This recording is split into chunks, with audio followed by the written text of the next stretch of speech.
Three friends remain, three candles still burn, and the darkness grows stronger. Under their feet they can only feel air beneath their shoes. In the light of the candles there is only the table, the chairs, and the voice in the darkness. They sat in silence while the voice waited. Waiting for what? No one knew. Finally the voice spoke again. The scent was one that was not quite easy to identify, but the voice seemed to bounce between summer and autumn, being just a step behind the two sisters, but also out of sight while the voice spoke, guiding the last three friends through the journey in the casino.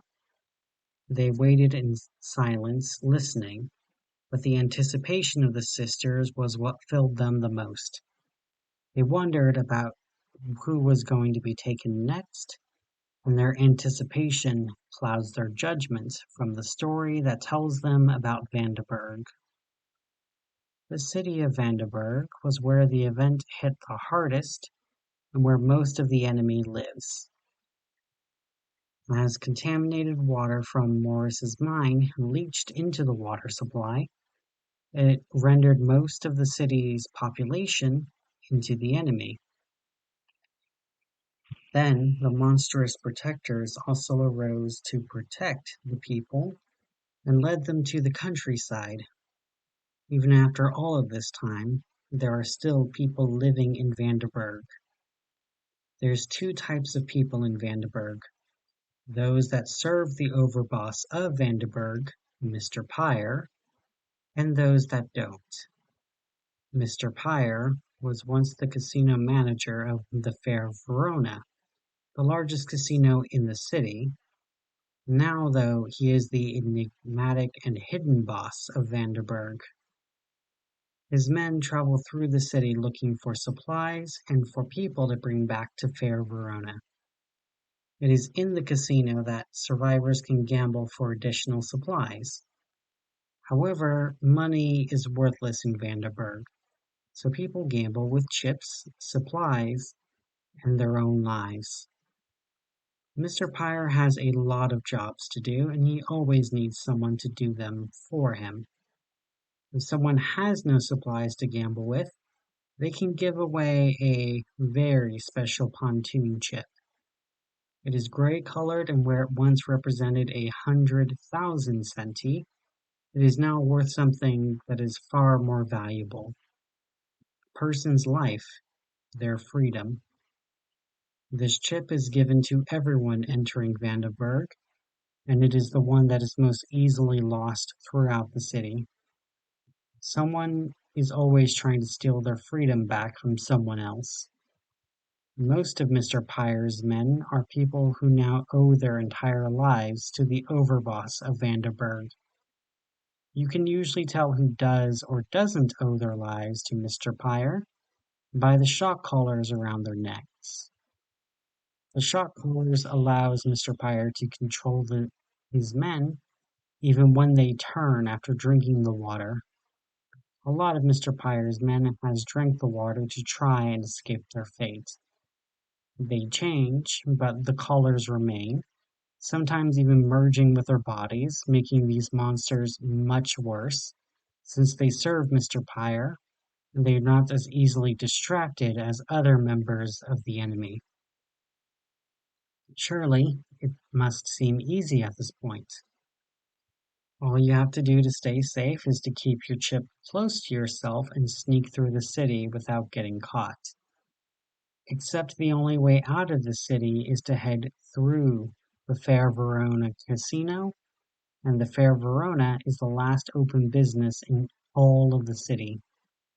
You enter Vandenberg through Fair Verona, and you will leave through Fair Verona, one way or another. The access to the tunnels is exclusively to the highest level of gamblers. The elite echelons who exclusively trade in chips worth human lives, who gain and lose decades of water and food in a single round of pontoon, and where they tip barely a glass of water to those who deal the cards and who bring the drinks. It is these very elite gamblers that you have to join and beat in the final game to get into the tunnels. Though, if you do beat them at the table, are you going to stop or are you going to keep going? You just struggled from the bottom and made your way all the way up here. Would it really hurt to play another game or two? Maybe you can cash in a chip or two to get dinner, the first real dinner you've had since going on this quest. There is plenty more for you to gain. All you have to do is keep playing and keep winning. You might hear the cries of those who lost everything, who once dreamed that they would live the life that you have now for even a single night. Now they are serving you food and drink. Maybe you'll recognize them. Maybe you won't.